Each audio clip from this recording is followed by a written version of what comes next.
Hello, survivors and dwellers. I am the Wasteland historian. Join me as I journey through ruins to uncover the buried stories of the wastes. Today's broadcast tells a story about the choices we make, whether we're driven by love, survival, fear, or desperation, and how our intentions don't always match our actions. It's a difficult story for me to tell, so thank you for joining me as it unfolds.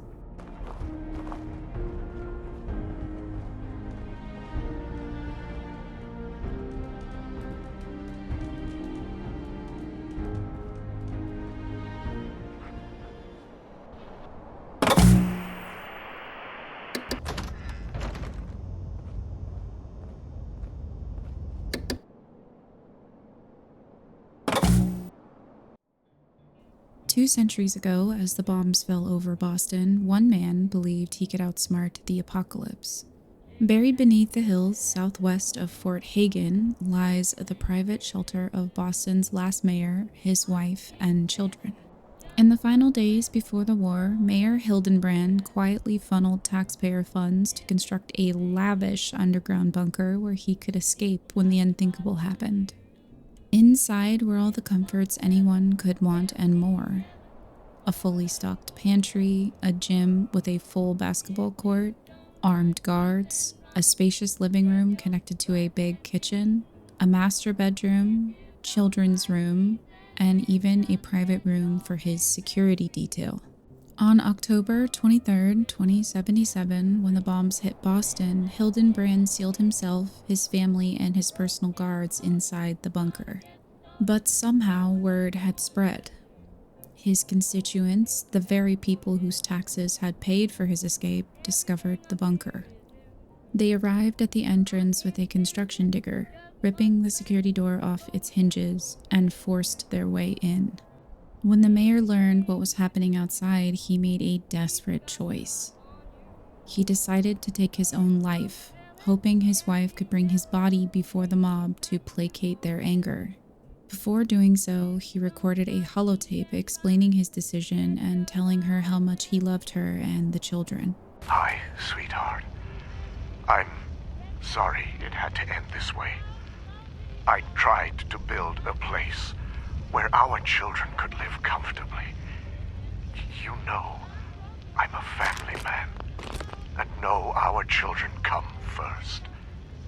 I'd do anything for them, even at the expense of taxpayers' money. The mob has broken through, and it's only a matter of time before they reach the lower level. As a last resort to protect our family, I give you... I give you myself. Take my body to the people. Tell them I died a coward. Maybe they will leave you in peace. I left the key to the safe with one of the attendants. I forget his name. Anyway, goodbye, my darling. I love you and the children so much. Unfortunately, it wasn't his wife who found him. It was his bodyguard. Wanting to shield the mayor's family from the sight, the guard locked the body away in the bathroom and told Mrs. Hildenbrand to take the children deeper into the bunker, to a utility room near the gym, and wait there until he returned with the all clear. But judging by the skeletons left behind, that plan didn't save them. Just outside the bunker's security door lies a heap of bones. Likely all that remains of the mob that tried to force their way in. Inside the security room, 2 more skeletons rest where the guards once stood, protecting the mayor and his family till their dying breath. Walking through what looks like a mine shaft, we find 2 more skeletons, donning helmets and green clothing. Were they pushing forward to hold off the mob, or falling back to protect the family? If we continue further in, past the small cavern with a fusion generator, we see even more Bostonians lying right before another security door, likely taken out by the laser turrets mounted on the far side of the room. After taking the elevator to the lower levels, we finally make it to the bunker proper. Past the pantry, in a small side room, lies the remains of the attendant the mayor entrusted with a safe key. In the guards' quarters, you'll find the mayor's personal bodyguard and a holotape he left behind. Found the mayor in the tub last night. Locked the door before the missus found him. Didn't want her to see him like that. I told her he'll be back soon and not to worry. In the meantime, I told her to take the children down to the utility room in the gym and wait for the all clear. Situation's getting out of control and we're outnumbered. It's only a matter of time before this place falls into chaos.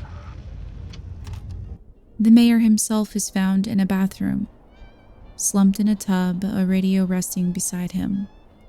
His final message to his wife and children sits on the lid of a toilet, a sad recording of his last words. And deeper still, in the farthest reaches of the bunker, inside the utility room, lies the body of his wife. Where are you, honey? I've been told to take the children to a safe place near the gym. Are you okay? The children are scared. This whole situation is my fault. I convinced you we needed all of this stuff if the worst ever happened. Now look at what's happening. All my fault. When you come back... Oh, hold on. Looks like the little one's hungry. It's okay, baby girl. Don't cry. It's okay. Mommy's here. Listen, when you come back, let's get out of here. Let them have this place. We don't need it. Love you, honey. See you soon. But their children are nowhere to be found. What could have happened to them? If the mayor's wife had given the mob his body, would it really have stopped all this death and destruction? Or had things already spiraled too far? I can't begin to imagine what this family endured in their final moments, and I'll admit, I find myself torn with this story. On one hand, it's difficult not to condemn the mayor for what he did, embezzling taxpayer money to secure his own family's safety, and that his wife not only approved of his actions, but encouraged them. But on the other hand, does that truly justify the horrible fate they suffered? I find it just as unsettling that the citizens of Boston, in their anger and fear, gathered into a mob, tore open the shelter door, and killed anything that moved inside. Which could have included the mayor's children. Maybe it's naive of me, but I'd like to believe there was another way. Some kind of peaceful resolution before everything spiraled into tragedy. If I'm being honest with myself, I don't know what I would have done if I were one of the Bostonians who uncovered the mayor's secret. This story breaks my heart on so many levels. So much death, all born from the greed of a few. After hearing the mayor's holotape and walking the halls of the bunker, it's clear that Hildenbrand truly loved his family. But that love came at the cost of his people. Survivors and dwellers, thank you for joining me today as we retrace the final steps of a man who tried and failed to outrun the end of the world. The wastes are filled with stories like this one, heavy, tragic, and human. And I'm grateful that I have you here with me as we uncover them together. Until next time, I am the Wasteland Historian, and this archive entry is complete.